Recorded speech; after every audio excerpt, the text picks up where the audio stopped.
जनाब इज्जत माब मौलाना असद साहब से गुजारिश करूँगा। अल्हम्दुलिल्लाहि कफ़ा व सलामुन अला इबादिहिल्लज़ीना इस्तफ़ा अम्मा बाद। क़ाल अल्लाहु तबारक व तआला फ़िल क़ुरानिल मजीद वल फ़ुरक़ानिल हमीद। अऊज़ु बिल्लाहि मिनश शैतानिर रजीम। बिस्मिल्लाहिर रहमानिर रहीम। लक़द कान लकुम फ़ी रसूलिल्लाहि उस्वतुन हसनह। सदक़ल्लाहुल अज़ीम।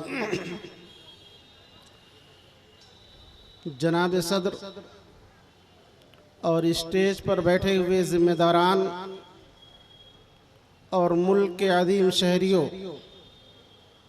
आज मैं मुख्तसर वक्त के अंदर सीरत नबवी का एक नमूना पेश करना चाहता हूँ, जो आज के इस पुरफितन दौर के लिए सिर्फ हिंदुस्तान ही नहीं, मशरिक मगरिब शिमालो जुनूब में अगर उस नुस्खे को अपना लिया जाए तो हर जगह अमन कायम हो सकता है।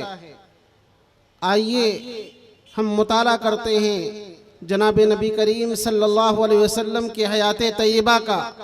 हम देखते हैं कि मक्के की वो सरजमीन है जो जनाब नबी करीम सल्लल्लाहु अलैहि वसल्लम पर और आपके मानने वालों पर तंग से तंग कर दी गई। यहाँ तक कि नबी को भी, सहाबा को भी मक्का छोड़कर हिजरत करना पड़ा। और उसके चंद साल के बाद जब उम्रे की गरज से आए, सुलह हुदैबिया का वाक़या पेश आया, फिर आपको वापस होना पड़ा।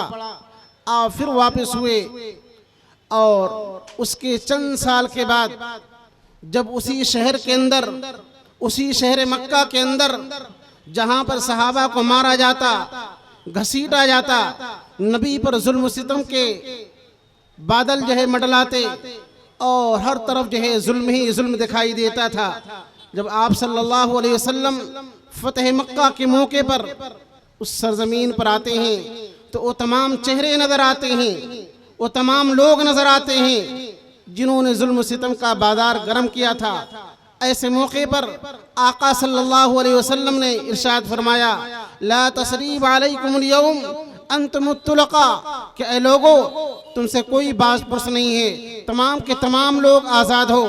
अगर आज हम ये तय कर लें कि हम अफ़्व दरगुजर का मामला अपने भाइयों से, अपने लोगों से, पूरी दुनिया के अंदर अगर हम इस पैगाम को लेकर चलें तो पूरी दुनिया के निज़ाम को बदला जा सकता है। वक्त की तंग दामानी मुझे बात को और आगे ले जाने में माने हैं। इन्हीं चंद कलमात के साथ रुखसत होता हूँ। व आखिर दावाना अनिल हम्दुलिल्लाहि रब्बिल आलमीन। बहुत बहुत शुक्रिया मौलाना असद साहब।